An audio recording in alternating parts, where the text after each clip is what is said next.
Y'all ready? Good afternoon. I'm Under Sheriff Pat Ivey, and today I am pleased to welcome Governor Ron DeSantis, Secretary Dane Eagle, along with Mayor Lenny Curry, to Jacksonville as the governor recognizes the amazing work our officers are doing. Serving the community through tough times is what the men and women of JSO are committed to doing every day. Since the pandemic hit early last year, our community was certainly challenged more than we could have imagined. And while we are in no way out of the woods, I am confident that we can start to see a glimmer of light in the year ahead. So, Governor, I cannot thank you enough for your steadfast commitment to law enforcement. You have been constant in your support of the officers out there every day.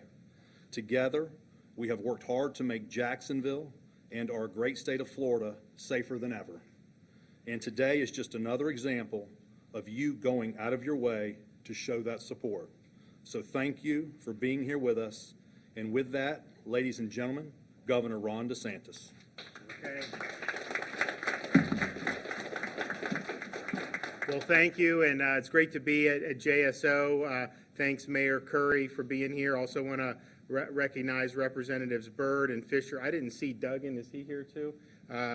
I did see Cord and Jason, and obviously the officers that are here with us. We, last legislative session, we wanted to do something to recognize the people who wear the uniform and put themselves in harm's way. And while there were efforts in other states and communities across the country to defund law enforcement, we said we're going to be funding law enforcement and then some. And so I proposed $1,000 bonuses for every sworn law enforcement officer in the state of Florida, as well as fire, EMTs, all our first responders that did so much over the previous year.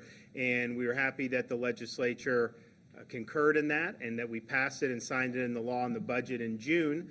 And it took a little time for Dane to get all the stuff ready, but we have checks now, and so we're going to be handing some out today, and then we'll also be mailing a lot out to other places throughout the country, or throughout the state. But we'll have almost 50,000 sworn law enforcement officers across the state will be receiving a $1,000 bonus.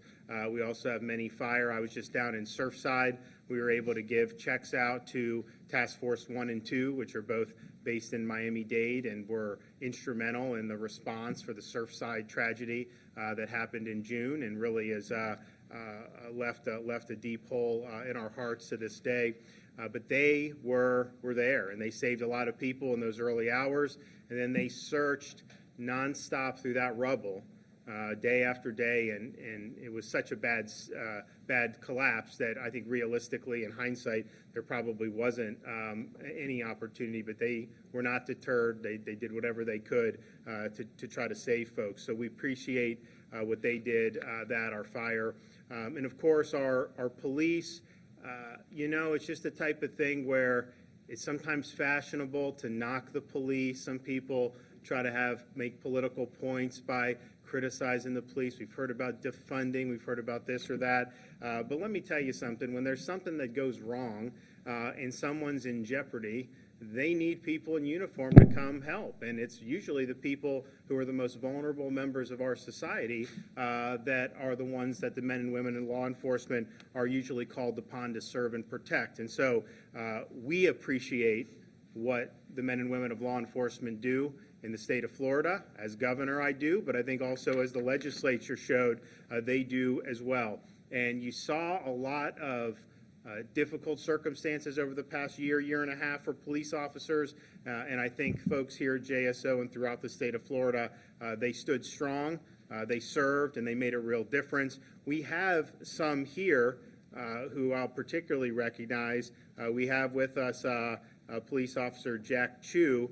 He's an Army Reserve veteran. He served in Kuwait and Iraq in 2004, has had a 25-year career with JSO, and he's happy to be back at work after recently undergoing a double bypass procedure. So I'm proud that we'll be able to show him appreciation for his service in law enforcement with a check today. Also, we have Police Officer Darvin Ruiz. a single father to an 11-year-old son. He's not only a dedicated dad, but is honored to work daily to protect his community. He steps up day in and day out, and so we appreciate him as well. So we made the promise that we were going to do the $1,000. We worked hard in the legislature to get it. I was able to sign it in June, and now we're delivering them in person here today. Do we want to give the, Dane, do you have the, for the first two? Yes, okay, so where's Jack? Right here, sir. All right, come here. Yes, sir. Thanks, sir. Photo. You guys got it? Yeah. All right. Thanks, sir. All right. Darvin, congratulations. Thanks so much. All right. Appreciate you. Okay, well, we're blessed to be joined by our wonderful First Lady and our rambunctious little 4-year-old Madison. So, floor is yours. Well, I wanted to make sure that we came out and just said how much we are appreciative of our law enforcement for what you do to serve and protect. We're forever grateful for the sacrifices that you make protecting the community. And earlier today, we were meeting with first responders, and I just have to say there's a really cute story. So the governor's mansion, where we are very blessed to live, it's about 4 or 5 blocks away from a fire station. And so the kids and I, on occasion, will walk down there and we'll go visit with the firefighters. And we'll go sometimes bring cookies. Sometimes they eat more cookies than we give out. And that's another story when it gets to sugar highs. But other than that, we go and we say thank you to them, and we get to see them. And so now we've developed kind of a relationship. So every time we see the firefighters coming by in their trucks and the sirens are blaring, the kids go, "Oh, they're our fighters' friends, to the rescue." And they recognize, and they're so appreciative, even though they're 4, 3, and 16 months, they get so excited when they hear those sirens.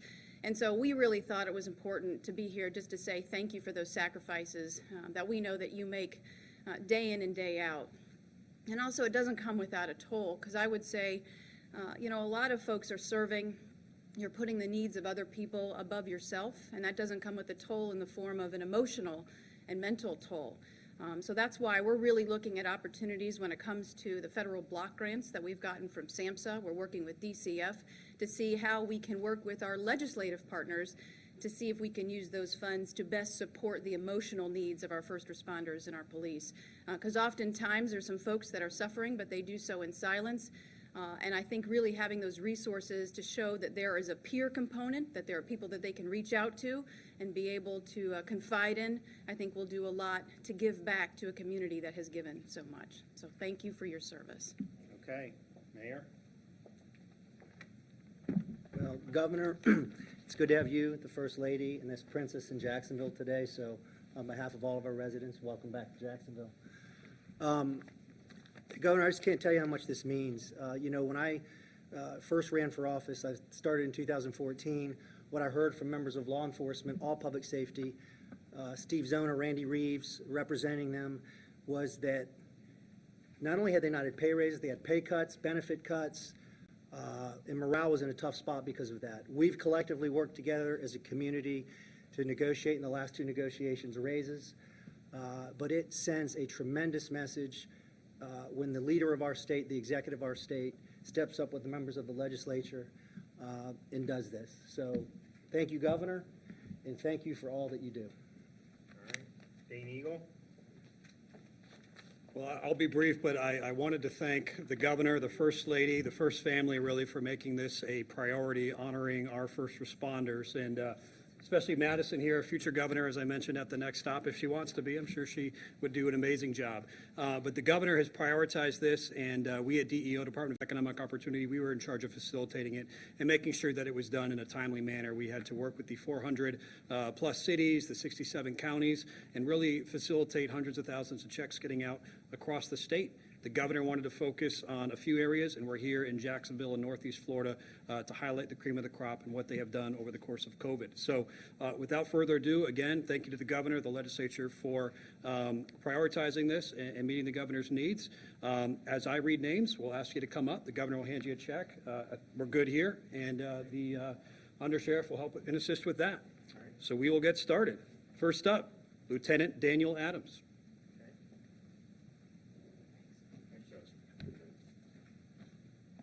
Officer Russ Aschenfelder.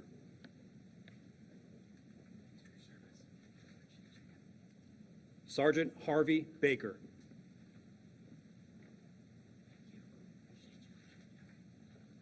Officer T.A. Blum.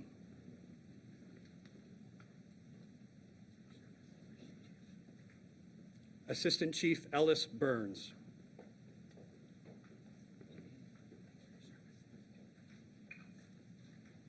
Assistant Chief Lakeisha Burton.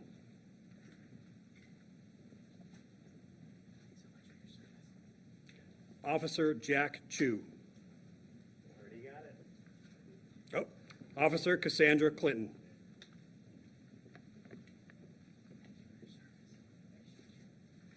Officer E.B. Coffey.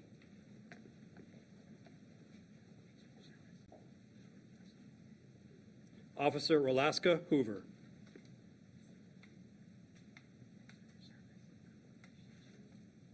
Officer Gregory Howard.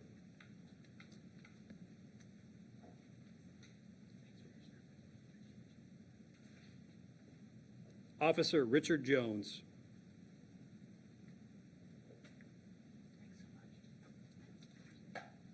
Assistant Chief Brian Key.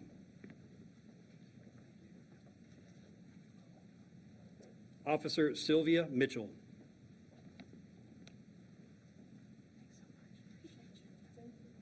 Sergeant Daniel Funenstein.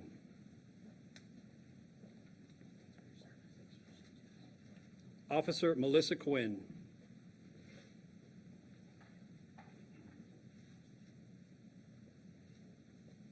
Assistant Chief Jennifer Short.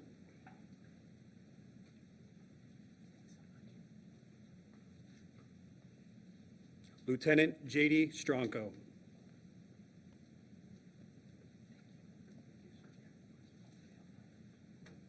Officer Timothy Terrell. Governor, you got it. Pleasure, sir. Thank you. Lieutenant Joel Vandelinder.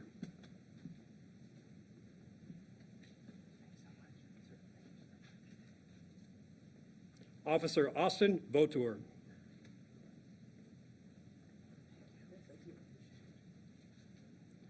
Assistant Chief Craig Waldrop.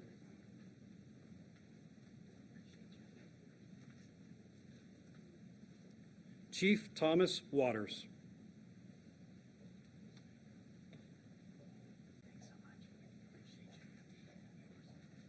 Lieutenant Erica Weber.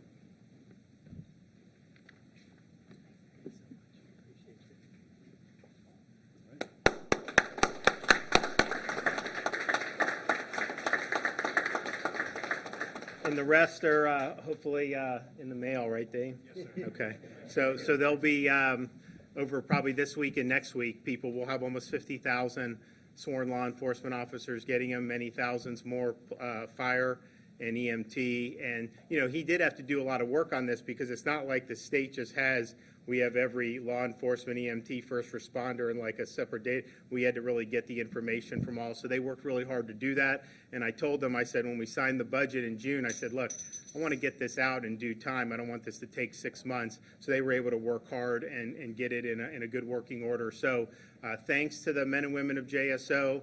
We're here for you. This is the least we could do. I think it was very appropriate, and we're glad that we're able to, to help. And with that, I can take a couple questions. Governor DeSantis, there are 300 respirators the state has requested from the federal government. First, what is the plan for those? And secondly, on that note, regardless of state or federal numbers, COVID cases continue to climb, especially in Duval County. At what point is it time to change? Well, I think I would correct you on that. The 7-day average for Duval County is decreased 18% since July 31st.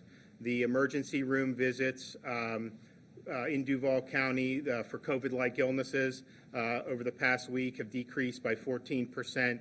And then if you look at the RT value, which is the reproductive value, that's now 0.83 in Duval, which means you're likely to see decline. So those are all the leading indicators in terms of what you're looking at. And I think that fits with these cycles typically go 6 to 8 weeks. Duval in Northeast Florida started rising before other parts of the state. And so I seeing that nose over. If those trends are durable, you will absolutely see the hospital census reflect that for sure. And I think we're seeing in other parts of the state as well a flattening. I think South Florida, now they don't have as intense an outbreak as they did last summer, but I think they're probably a week and a half. And so we're happy with seeing those trends, and we think that they'll likely to continue doing that. Jim?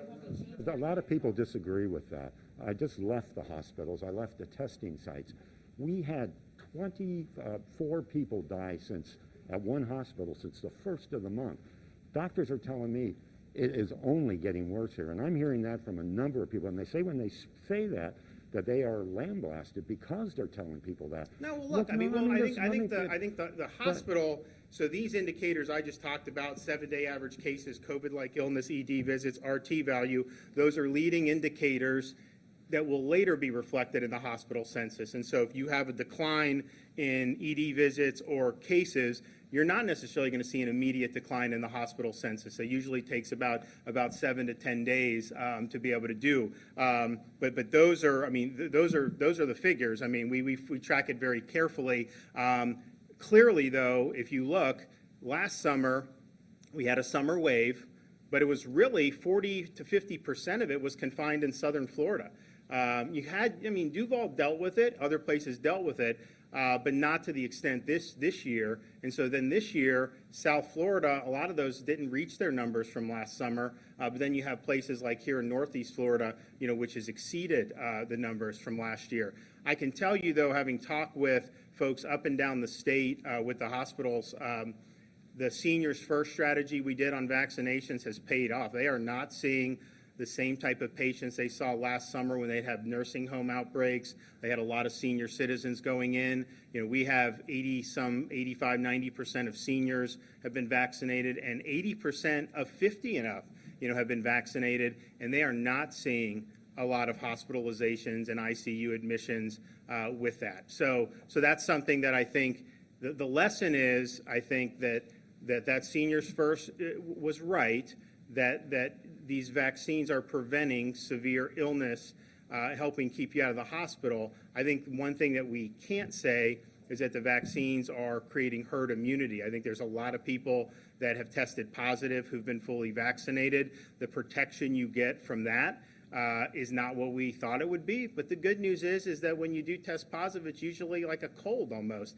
And so it is reducing severity. It's not keeping you from testing positive. Why does that matter? Well, because if all the people that were vaccinated couldn't get it or transmit it, then you would have a much, much less way for this thing to spread. So we know that, and it's just something that you're going to have to deal with. What do you say to these doctors who are at their wits' end in these hospitals? In terms of what? They're at their wits' end. They say they don't have the resources. They're Well, so I would push back on that too.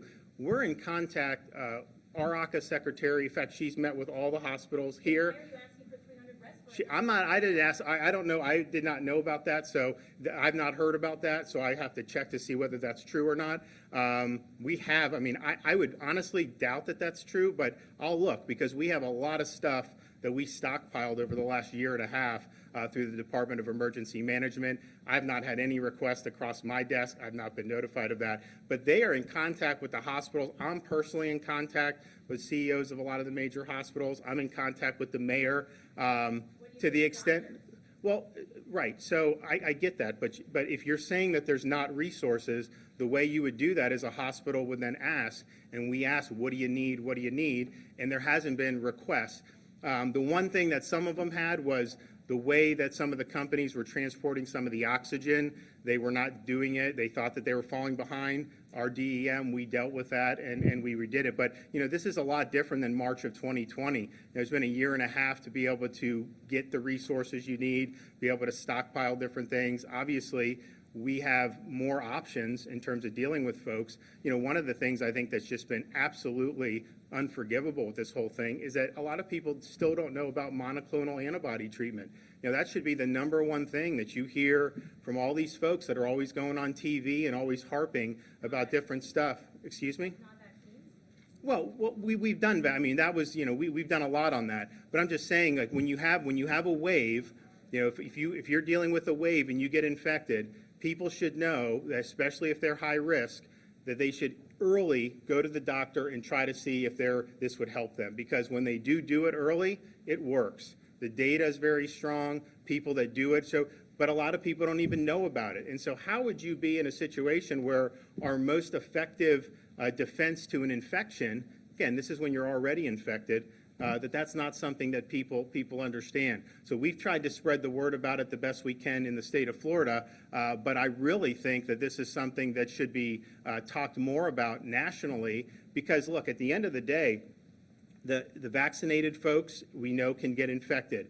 It's usually very mild, but there are high-risk people. Even if you're vaccinated, if you get infected, you still want to inquire about the monoclonal antibody because if you have certain conditions, I mean, the vaccines can only do so much under certain circumstances. So I just think it's really important. And what we're going to see is, you're already starting to see, but because you don't have the herd immunity through the vaccinations, you're going to start to see winter and fall waves in the northern states. And, we have a summer season, but you're going to see that. And so I think that that's something that should be stressed more and more. And so we've tried to do as best we can. We did an event at Tampa General.